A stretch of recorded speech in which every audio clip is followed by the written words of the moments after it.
Salut à toutes et à tous, j'espère que vous allez bien, je suis ravi de vous retrouver aujourd'hui pour une nouvelle critique sur la chaîne La Médiathèque. Et aujourd'hui je m'attaque à un film fraîchement sorti en salle, le Doctor Strange, sorti en salle le 26 octobre 2016, et réalisé par Scott Derrickson, à qui l'on doit des films comme Le jour où la Terre s'arrêta, Sinister 1 et bien sûr Sinister 2.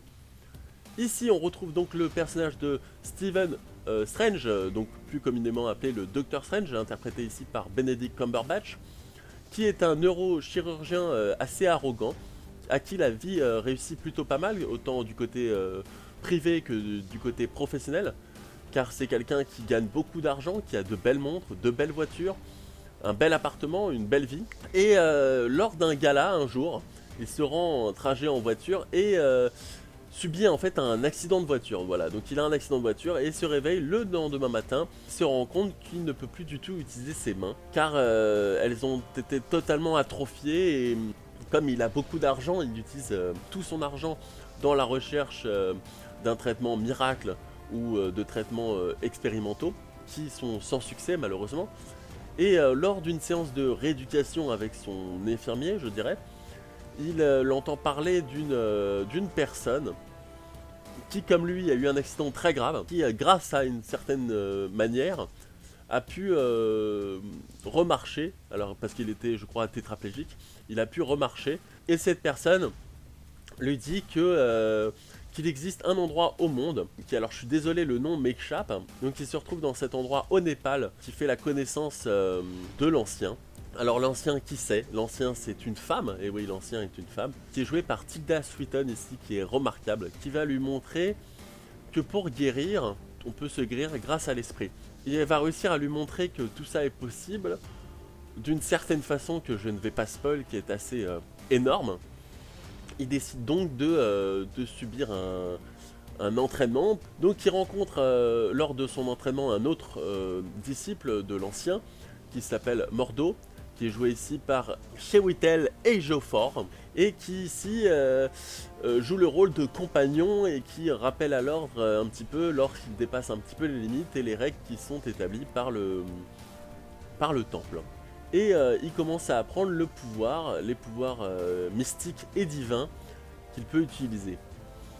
Pendant son initiation, en fait, il apprend qu'il y a un méchant, un grand méchant, voilà, qui autrefois était un disciple de l'ancien comme lui ou comme Mordo, et qui s'appelle donc Caecilius, qui est joué ici par Mads Mikkelsen, qui le joue merveilleusement bien, mais qui est un petit peu effacé à mon sens. Ce personnage a été, on va dire, assez...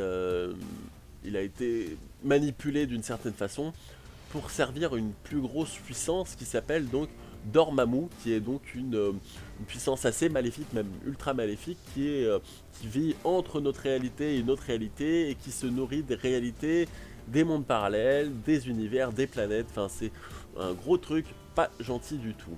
Stephen Strange va donc apprendre tout ce qu'il doit savoir sur la magie, sur tous les trucs, les pouvoirs, les trucs comme ça, et va réussir donc à à avoir des pouvoirs et va devoir s'en sortir et essayer de défendre son monde contre les attaques extérieures de Caecilius et de Dormammu ainsi que ses acolytes.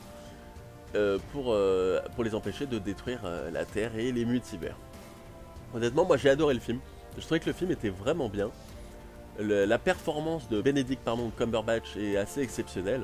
Il impose vraiment dans le rôle et j'aurais pas vu quelqu'un d'autre. Alors je sais qu'il y a d'autres personnes qui ont été pressenties pour le rôle. Il y avait Colin Farrell, il y a eu même Jared Leto, même Joaquin Phoenix, Joseph Gordon-Levitt aussi et même Keanu Reeves. Mais et il y en a eu, je crois, une dizaine d'autres encore. Mais lui, Benedict Cumberbatch, vraiment, il impose le rôle, il est vraiment bon dedans. C'est sûrement un de ses meilleurs rôles. Et donc ici, donc on a aussi, il y a aussi Matt Mikkelsen, donc qui joue Caecilius, qui est, à mon sens, un peu effacé. Alors pourquoi je dis ça? Je dis qu'il est un peu effacé parce que je trouve que dans ce film, on nous montre la pression de plus en plus avec ce méchant et au final n'est pas enfin, vous verrez, il y a une scène d'action qui se déroule donc à New York avec lui, donc dans une maison qui est assez extraordinaire où il y a des trucs de partout. C'est assez génial. Ça m'a pensé à Inception. On a le couloir qui se tord, Il monte sur les murs, il monte là, à droite, à gauche, c'est assez impressionnant. Son rôle est encore à définir, je trouve. Je sais pas s'il reviendra dans les autres, je sais pas si pour de bon ou pas, on verra, hein, je vous spoil pas le film, mais bon, c'est compliqué de trop en parler.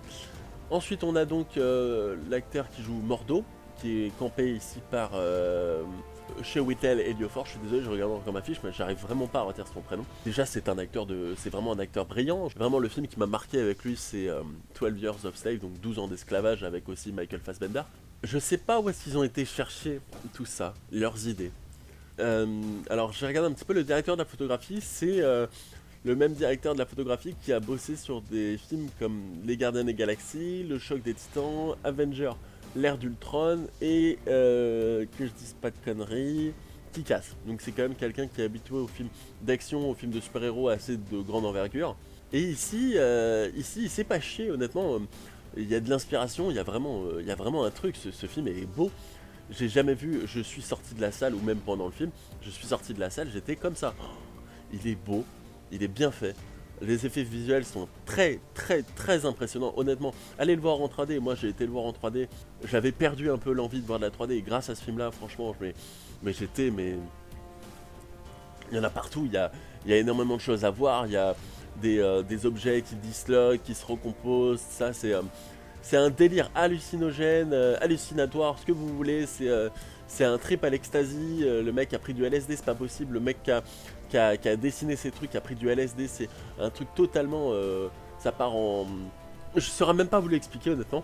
C'est un mélange entre Inception fois 200 000 et Matrix, donc ça court sur les murs, donc c'est assez impressionnant. Je sais que c'est un film qui traîne depuis assez longtemps à Hollywood. Je sais que Wes Craven a voulu le refaire en 92 je crois. Guillermo del Toro a voulu le faire en 2008. Et donc c'est un film qui a vraiment été marquant pour le MCU, donc pour le Marvel Cinematic Universe. Car c'est un film qui est assez impressionnant. C'est le 14e film Marvel, c'est le deuxième opus de la phase 3. Avec Civil War sorti cette année en 2016. Moi j'ai retrouvé les mêmes expériences dans ce film que lorsque j'ai regardé Les Gardiens de la Galaxie. C'est un film très drôle, il est vraiment très drôle, j'ai beaucoup ri du début à la fin, il y a des scènes qui sont à moufter de rire quoi. Ça casse un peu le genre habituel des super-héros et ça nous donne une perspective nouvelle pour les films. Je vous conseille de regarder les scènes post-génériques. Alors cette fois-ci il n'y a pas seulement une scène post-générique, il y a une scène post-générique et une deuxième scène après le générique encore, après le générique total de fin. Je voudrais parler juste d'un dernier truc. Alors ici c'est Michael Giacchino qui est donc le compositeur, pardon. Michael Giacchino, si vous ne connaissez pas, c'est la musique de Lost, de Star Trek, mais également du dernier Jurassic World, et non John Williams. Et c'est quelqu'un qui a souvent la même patte. Et dans ce film, la musique est bien, elle n'est pas exceptionnelle. Donc vous attendez pas à une score absolument géniale. J'ai pas trouvé que la musique était géniale, c'est mon avis bien sûr. Et d'ailleurs on reconnaît des sonorités qu'on a peut-être entendues dans d'autres films, comme notamment Star Trek. Je vais être honnête, je vais mettre la note de 17 sur 20 pour le film, ce qui est quand même pas mal pour un film Marvel. Ce qui est même pas mal du tout. Je vous invite à partager ma vidéo, à aimer ma vidéo, et également commenter parce que je serais ravi de savoir ce que vous avez pensé du film. Je serais ravi de comprendre vos ressentis par rapport au film. J'espère que je vous en ai pas trop dit. Si c'est le cas, n'hésitez pas à me dire dans les commentaires. Si vous avez envie de vous abonner pour des nouvelles vidéos sur des nouveaux films, bah écoutez, c'est ici qu'il faut le faire. Juste en bas, n'hésitez pas d'ailleurs d'activer les notifications pour recevoir mes vidéos parce que ce serait bête de s'abonner et pas recevoir mes notifications. Je vous remercie d'avoir regardé ma vidéo, c'était la médiathèque, je vous retrouve dans une prochaine critique et à la plus, bye bye. Bye bye.